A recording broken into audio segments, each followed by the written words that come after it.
সপ্তাহের সেই দিনটা চলেই আসলো আজকে। আরে হ্যাঁ গো হ্যাঁ, ডান্স ক্লাসের কথাই বলছি। জানো তো আজকে বাড়ি থেকে একটু তাড়াতাড়ি বেরিয়েছি, কারণ আমাদের সামনেই বসন্ত উৎসবের একটা প্রোগ্রাম আছে। এর জন্য না আমাদের একটা ডান্স তুলতে হবে। তো সবাই মিলে ভেবেছিলাম আজকে একটু তাড়াতাড়ি গিয়ে ডান্সটা প্র্যাকটিস করবো, বাট স্যার এতটাই লেটে এসছে আর চাবিটাও ছিল না কারো কাছে যে আমরা খুলে ভেতরে গিয়ে একটু প্র্যাকটিস করব।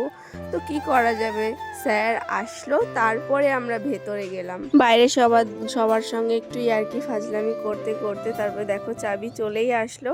আর চাবি চলে আসার পর আমরা ভেতরে ঢুকে গেছিলাম। তারপরে তো এক একজনের এক একটা টিম আছে। তো সেই প্রথম টিম দেখো এরা হচ্ছে ডান্স প্র্যাকটিস করছিল, তার মধ্যে গিয়ে আমরা কিভাবে ডিস্টার্ব করতে পারি তার জন্য দাঁড়িয়ে দাঁড়িয়ে আমি ডান্স দেখছিলাম। আর আমি তো শুধু অনিশারই ডান্স দেখতে থাকি।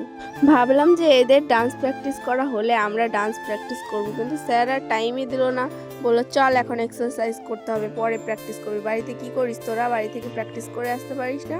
ব্যাস হয়ে গেল, আমাদের আর ডান্স প্র্যাকটিস করা হলো না। ওদের টিমেরই শুধু ডান্সটা প্র্যাকটিস করলো ওরা, আর আমরা শুধু দেখছিলাম। আমার শুধু মনে হয় সপ্তাহে যদি 2-3 দিন করে যদি ডান্স প্র্যাকটিস করা মানে ডান্স ক্লাস থাকতো কতই না মজা হতো। এই সপ্তাহে একটা দিন আমার যে কি কষ্ট লাগে। আমার কম কম মনে হয় সপ্তাহে একটা দিন। যাই হোক, এদের প্র্যাকটিসের পর কিন্তু আমাদের রীতিমতন ক্লাস শুরু হয়ে গেছিল। আর জানো তো ক্লাস চলাকালীন ফোন ধরা কোনো অ্যালাউই নেই, আর এর জন্যই ক্লাস চলাকালীন কোনো ভিডিওস করতেই পারি না। তারপরে আবার কি ছুটি হয়ে গেছিল, এর জন্য আমরা বাড়ির দিকে রওনা দিয়েছিলাম। আর বাড়িতে এসে দেখছি আমার দিদি মিষ্টি এনেছে, একটা উঠি খেয়ে নাও।